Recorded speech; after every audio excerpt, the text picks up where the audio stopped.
व्यक्ति क्यों बन जाता है अच्छा या बुरा, जानिए गौतम बुद्ध की इस कहानी से। कहानी शुरू करने से पहले बता दें एक के स्टेटस 596 को सब्सक्राइब कर ले। चलिए कहानी शुरू करते हैं। अच्छा और बुरा व्यक्ति की प्रवृत्ति है, लेकिन सवाल यह है कि क्यों और कैसे कोई व्यक्ति अच्छा या फिर बुरा बन जाता है। वहीं इससे भी जरूरी चीज़ यह है कि अच्छा इंसान कैसे बने। आज संसार में चारों ओर बुराई ही बुराई है। दंगे फसाद, लड़ाई झगड़े, हत्या और आपराधिक कामों से जुड़ी खबरों की कोई कमी नहीं है। इसका कारण है इंसान का बुरा बनना। जब इंसान की प्रवृत्ति बुरी हो जाती है तो संसार भी बुराइयों से भर जाता है। गौतम बुद्ध की इस कहानी से जानेंगे क्यों कोई व्यक्ति बुरा बन जाता है और बुरे काम करने लगता है। साथ ही इस कहानी में जानेंगे कैसे बने अच्छा इंसान। अच्छे या बुरे व्यक्ति बन जाने से जुड़ी गौतम बुद्ध की कहानी। एक गांव में एक शातिर चोर रहता था। पूरा गांव उस चोर के बारे में जानता था, लेकिन इसके बावजूद भी कोई उसे पकड़ नहीं पाया। उस शातिर चोर ने अपना संपूर्ण जीवन चोरी करने में लगा दिया। इतना ही नहीं, आसपास के गांव और नगर में भी उसकी बराबरी का कोई चोर नहीं था। शातिर चोर का बेटा भी बन गया चोर। चोर का एक बेटा था जिसे वह अपनी तरह ही शातिर चोर बनाना चाहता था। इसलिए वह अपने बेटे से हमेशा कहता था कि कभी किसी साधु या सन्यासी के उपदेश को मत सुनना। यदि कोई कुछ कहे भी तो अपने कान बंद कर वहां से भाग जाना।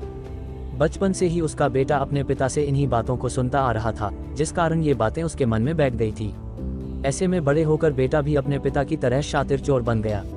एक दिन उसे बड़ा लालच आया और वह राजा के महल में चोरी करने के उद्देश्य से जाने लगा। तभी रास्ते में लोगों की भीड़ नजर आई।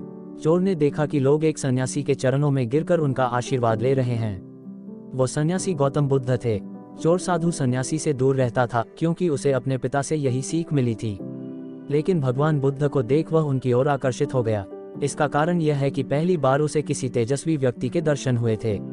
अचानक उसे पिता की बात याद आ जाती है कि साधु सन्यासियों से दूर रहना चाहिए। चोर असमंजस में रहता है कि वह सन्यासी के पास जाए या चोरी करने के लिए आगे बढ़ जाए। एकाएक उसके मन में ये प्रश्न आता है कि आखिर पिताजी क्यों साधु संतों से दूर रहने को कहते थे। इसका उत्तर जानने के लिए चोर भी लोगों के बीच बैठ जाता है और भगवान बुद्ध के उपदेश सुनने लगता है। बुद्ध लोगों को झूठ बोलने की व्यर्थता और विश्वासघात के बारे में बताते हैं। उपदेश समाप्त होने के बाद सभी लोग अपने घर लौट जाते हैं और चोर भी चोरी करने के लिए महल की तरफ निकल जाता है। लेकिन पूरे रास्ते वह यही सोचता रहता है कि क्यों न एक बार उस सन्यासी के उपदेश में कई बातों को मानकर देखा जाए। इस तरह से वह चोरी करने के लिए महल की दीवार से कूदने के बजाय महल के द्वार से अंदर जाता है। उसे देख महल के द्वारपाल उसे रोकते हैं और भीतर जाने का कारण पूछते हैं। चोर कहता है, मैं चोर हूं और महल में चोरी करने जा रहा हूं। द्वारपाल उसकी बातें सुनकर हंसने लगते हैं और कहते हैं जरूर यह महल का सेवक या नौकर होगा और हमसे मजाक कर रहा है। ये सोचकर वे उसे महल के अंदर जाने दे देते हैं। जिसका नमक खाया उसके साथ विश्वासघात नहीं करना चाहिए।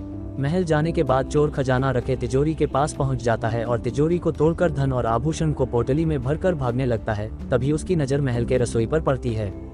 रात होने के कारण सभी सो रहे होते हैं और रसोई में कोई नहीं रहता है। चोर को जोर की भूख लगी थी, इसीलिए वह रसोई में जाकर पेट भर खाना खा लेता है।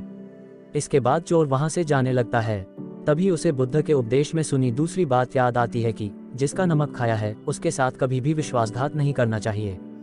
चोर सोचता है मैंने इस महल का नमक खाया है, ऐसे में इनका धन चोरी कर मैं इनके साथ विश्वासघात करूंगा। इसीलिए चोर चुराए हुए धन को रसोई में ही छोड़कर जाने लगता है। महल के एक व्यक्ति की नज़र चोर पर पड़ जाती है और वह शोर मचा देता है, जिससे महल के लोग चोर को पकड़ लेते हैं और राजा के पास ले जाते हैं। राजा चोर से पूछता है कि जब तुमने चोरी कर ली थी तो फिर इसे छोड़कर क्यों जा रहे थे। चोर कहता है, एक सन्यासी के उपदेश के कारण। संगत और उपदेश से होता है व्यक्ति के व्यक्तित्व का निर्माण। चोर की बात से राजा प्रभावित होते हैं और उससे कहते हैं, अगर तुमने ऐसे उपदेश बचपन से ही सुने होते तो तुम कभी चोर बनते ही नहीं। इतना कहकर राजा ने उसे कोई सजा नहीं और छोड़ दिया। लेकिन राजा ने उससे कहा कि एक बात याद रखना, सही संगत और सही उपदेश से ही व्यक्ति अच्छा इंसान बनता है। बचपन से ही गलत संगत और गलत उपदेश मिलने के कारण वह बुरा व्यक्ति बन जाता है।